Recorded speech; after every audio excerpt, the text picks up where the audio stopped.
এভাবে কি দেখছেন? জি আমি কাজ কাজ করছিলাম। ভাবছেন পিছনে না তাকে কিভাবে বুঝলাম? মেয়েদের পিছনে একজোড়া চোখ থাকে, কে তাদের দিকে কিভাবে তাকায় সেটা তারা দেখতে পায়। আপনি খুব সুন্দর আলপনা করেন। Thank you. আপনি সুমির ফ্রেন্ড তাই না? জি আপনিও ভালো আলপনা করেন। Thank you. সবাই তো ঘুমিয়ে গেছে, একা এত আলপনা কিভাবে করবেন? কেউ যদি হেল্প করে তাহলে অতটা টাফ হবে না। আমার আলপনা করতে বেশ ভালোই লাগে, আমি আপনাকে হেল্প করছি, চলেন।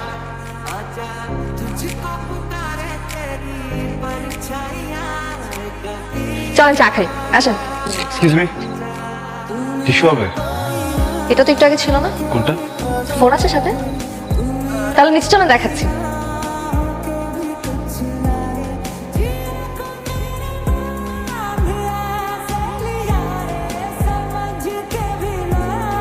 এই ভাই এদিকে আসেন। হ্যাঁ আপনি কি ক্যাম্পাসে? জি না। বইটা কত? জি। ক্যাম্পাসে কি করেন? কার সাথে দেখা করতে আসছেন? আসছি ভাই। না বলি? বুঝছি ভেজাল আছে। ওরা ধর। আপনি? তুই চিনিস নাকি? হ্যাঁ চিনি তো, আমার ফ্রেন্ড। ভাই আপনি নীলার ফ্রেন্ড, এই কথা আগে বলবেন না। কিন্তু আপনি এখানে কেন? আমার সাথে দেখা করতে আসছেন? না না না। ঠিক আছে থাকেন, আমি যাই, আমার ক্লাস শেষ। আপনি বাসে যাবেন এখন? হ্যাঁ আমার তো ক্লাস শেষ, ক্লাস শেষ। আমি ড্রপ করতে পারি। বাইক আছে? আপনি আমার পায়ের দিকে তাকিয়ে আছেন কেন? পা খুব সুন্দর আপনার। এত কিছু রেখে আমার পা সুন্দর লাগলো আপনার? ছেলেদের মন যেমন পেটে থাকে না, পেট ভরলে মন শান্ত, মেয়েদের মন থেকে পায়। আমার মন কত পরিষ্কার, সবকিছু পা থেকে বুঝবো। আর আমার জন্য পাটাই বেশি পছন্দ। আমার কি কি সুন্দর? আপনার চোখ সুন্দর, অনেক কথা বলে, হাসি, এটা অনেক সুন্দর। একটা কথা বলি, আপনি খুব সেন্সিবল একজন ছেলে। ছেলেদের মধ্যে সেন্সিবিলিটি আমার খুব ভালো লাগে, সচরাচর দেখা যায় না, বাট আপনি। হ্যালো, হাই, নীলা বলছি। হাই, আপনি আমার নাম্বার পেলেন কোথায়? কি এই যুগে কারো নাম্বার জোগাড় করা কোনো ব্যাপার? একদমই ব্যাপার না। তারপর আপনার বাইক ঠিক হলো? হ্যাঁ, বাইক তো ঠিক হয়ে গেছে। বেশ ভালো, কিন্তু আফসোস আপনার বাইকে ঠিক মতো চড়তেই পারলাম না। আপনি বলেন কবে ফ্রি আছেন, অনেক সাথে বেরোই। আমি আপনাকে প্রমিস করছি বাইক নষ্ট হবে না। আমি আপনাকে এমন কিছু জায়গা দেখাবো যেটা আপনি কখনো দেখেননি। এত করে যেহেতু বলছেন, তাহলে নেক্সট ফ্রাইডেতে ওকে, রাখছি তাহলে, বাই।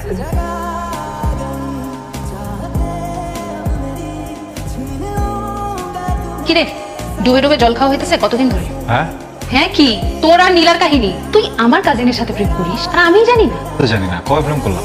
তোমরা যে ঘুরে ফিরে বেড়াও, রেস্টুরেন্টে খাও, বাইকে চড়ো, এগুলা কি মনে হয় মানে তোমরা দেখো না দেখে কেউই দেখে না তোমাদেরকে? আবির, আমি তোকেও চিনি, নীলাকেও চিনি, তোদের চোখ দেখলে বোঝা যায় যে কি চলতেছে। হ্যাঁ, তুই কি ওকে পছন্দ করিস? তুই কে ভালোবাসিস যে এটা তুই বলছিস ওকে? তো বলতেছিস না কেন? ভালোবাসার সময় না এত সবুর করতে হয় না। সো যা বলার তাড়াতাড়ি বল। বলেন কি বলবেন? নীলা, আই লাভ ইউ।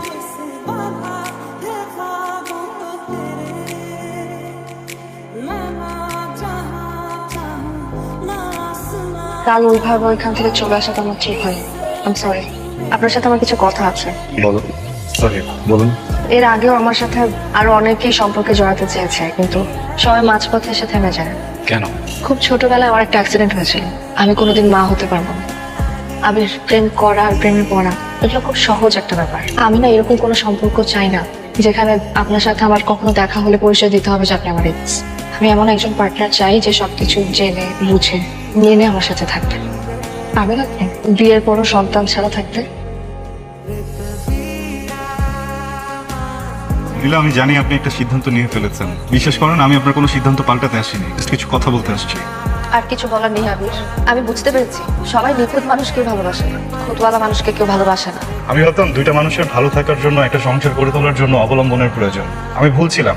একটা সংসার সুন্দর করার জন্য আসলে ভালোবাসার প্রয়োজন নেই। না, ভালোবাসায় অবলম্বন শুধু ভালোবাসায়। নীলা, আমাকে কি ক্ষমা করা যায় না প্লিজ?